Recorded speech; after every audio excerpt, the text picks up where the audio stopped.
Greetings, everybody, and welcome to MLSnet.com's Extra Time. I'm your host, Greg Lawless, alongside partner in crime here, Shep Messing, and the emails have been piling up here at ET, so we're going to get to some of your emails this week. We're also going to talk about the hottest teams in MLS, DC in the East, Chivas and Colorado in the West. In fact, we'll have a little conversation with Chivas coach Preki, and we're going to talk a little bit about Toronto's futility, no goals in 642 minutes. We're going to start off, though, with an email question. This comes from Chris in Ellicott City, Maryland. He writes, "Hey, Greg, do you still think Fred is the biggest foreign disappointment in MLS this season? Just thought your pick of Fred was way too impatient." Well, first of all, I'm not going to leave you standing alone, pal. I mean, I also thought that Fred was useless. To me, if you're Brazilian, one name on the back of your jersey, you got to be great. No, you do have to be great. And I think that's what we were getting at in the beginning was you come in with these big expectations, you've got to start to fulfill them, especially when you're coming in and you're making some decent money. But that's being said, Fred has come on. And DC has come on. They've won 5 in a row. They're starting to score a bunch of goals. And we were talking before the show a little bit about what Fred brings. DC used to come through the middle through Christian Gomez, but now they seem to have a go-to guy in Fred as well. You're right, Greg. He gives them, Fred does, the ability to get wide. I mean, with players like that in the midfield, Christian Gomez going right down the spine, Fred flip-flopping left to right, it really worries a back line. They don't know what to expect out of the midfield. No, and you look up top, too, it's just as bad. You've got Luciano Emilio up there. You've got Jaime Moreno, who just broke the record with 109 goals in his career. I mean, these guys have firepower everywhere. And they're also playing with a system. I really give Tommy Sohn credit because they're great running off the ball, first time passing, spread the field. They look like they're organized. They're playing well. Now, are there questions about the goalkeeper? And the other question is they're now 3 points behind New England for the lead in the East. Will they catch New England and take the Eastern Conference? Well, I don't know about will they. I think they can. I think especially, I'm not talking about the back line. I have questions about goal for DC United. But once you get to the midfield and the players up top, if they continue to play like that and run at New England, I do think they can catch them. But they still have to do it. Yeah, they do. Well, this weekend they actually did it against Toronto with a 1-0 win, but it was against Toronto. So, you know, Toronto, they haven't scored in 642 minutes. These guys just cannot put the ball in the back of the net. What's going on up there at BMO Field? Well, the obvious thing is decimated by injuries up front. They lost Cunningham, maybe for the rest of the season. Dicchio back, missed the stretch of games. So they really have struggled in terms of productivity. Maybe Mo Johnston should get on the field and play. Well, maybe their best striker is sitting in a suit on the sideline. But the expectations have been very high for Toronto with all that fan base. But as it stands right now, they're sitting in the bottom of the Eastern Conference. Now, the East, of course, getting tighter all through the entire conference. New England, D.C. struggling for that first one. Kansas City, New York there. Columbus trying to stay into the playoff race. Eastern Conference is going to be a great one going into the stretch. So out west, the hottest team in MLS is Chivas USA. They're 6-1-1 in their last 8 games. And we're now joined by Chivas coach Preki. Preki, welcome to the show. Thanks for having me, guys. Preki, you had a good partnership with Bob Bradley when he brought you as the assistant. So I think you were in a great spot. You knew what you had in the Chivas team. When the season started, what were you looking to add? What were you looking to do? Obviously, Bob and I were a big part of last year, and Bob started the whole thing.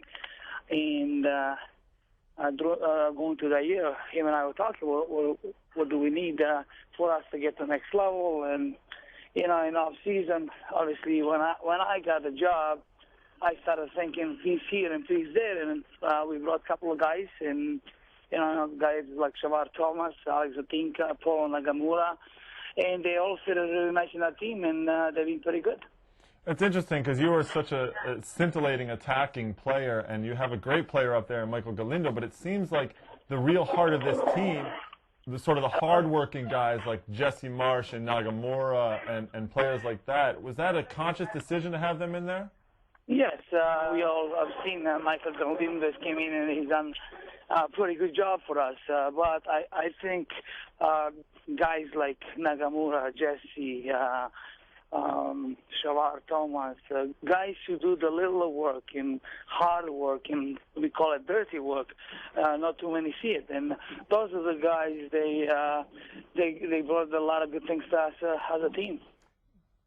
So as we heard from Preki, the coach for Chivas, the Goats are on a roll, 6-1-1, and he has expectations that if they can keep it up, they have a chance to really make a deep run in the playoffs. Well, it was interesting. When you asked him the question, Greg, he said, I really needed some players on this team to do the dirty work. We know the skill they have going forward, but they're strong, tough. Suarez in the back, Jesse Marsh tucked in there, Nakamura. So he's put together a very exciting team. Well, it's always interesting when an attack-minded player like that becomes a coach, and the first thing they do is say, we have to be better defensively. It's one of those strange moments. Just like when goalkeepers become coaches, they want to just get all those attackers on the field. Yeah, that's the strange dichotomy. But he was very crafty as a player, and he's showing himself so far to be very shrewd as a coach. Yeah, well, Chivas is on a roll, but another team out west is also on a roll, the Colorado Rapids. A month ago, I could have sworn at this desk right here, we were calling for Fernando Clavijo's head, and all of a sudden, I was calling for Fernando Clavijo's head. But Colorado has been on a roll ever since. They lost to Seattle 5-0 in the Open Cup. All of a sudden, they've won 3 in a row. All of them shutouts. They beat New England. They beat Houston. So, I mean, where's it all going right now? Well, I heard really that Fernando Clavijo, under extreme duress, did a great job of keeping that locker room together. And really, that's what it's all about. You know how it is. If things are going down, you could get in a spiral, or you could really pull together, circle the wagons, and they've turned it around. Yeah, and they're actually right now in the 8th spot for the playoffs. I think the key for them right now, though, is Connor Casey's playing very well up top. He is massive and strong and playing very well. He got a goal this weekend. The other key is their second-year player, Colin Clark, out on the left side. He gives them balance with Cook on the right and Clark on the left, and he is so crafty. He got his first goal in MLS ever this past weekend, and they're looking good. Well, I think you made the point, and I agree with that, especially Connor Casey, because it's not just goal scoring. He's a guy that dictates the tempo of the game, can play with his back to the goal, can hold the ball, can keep possession for the team, and you alluded to how well they're playing in the back. Buna Condol in goal, and they're doing a great job defensively. Well, we'll see if they can keep that up and actually stay in the playoffs, because I will still say that if they don't make the playoffs, Fernando's head is going to be on the chopping block. Dipping back into the mailbag, we got an email from Brian who asks, do you believe that within 5 to 10 years, MLS will be a major league worldwide where players in their prime will want to play? Brian, excellent question. I would make the argument that that's what we aspire to, and we can get there. Years ago, the best players in their prime really looked at Major League Soccer as a little bit inferior. But with Beckham, Juan Pablo Angel, Schelotto, Blanco, now players want to come here. We need to have comparable salaries, but I think players, great players in their prime, will take a haircut in salary because this is a league they want to play in. Well, let's hope so, because the players they've brought in this year have been terrific, and they've taken the league to the next level already. Now, Brian, thanks for your email. If you have an email for us, anybody else, you can email us at extratime@mlsnet.com. Now, unfortunately, that's all the time we have this week. We're going to be missing next week, but have a great Labor Day weekend, and we'll kick it around again in a couple weeks.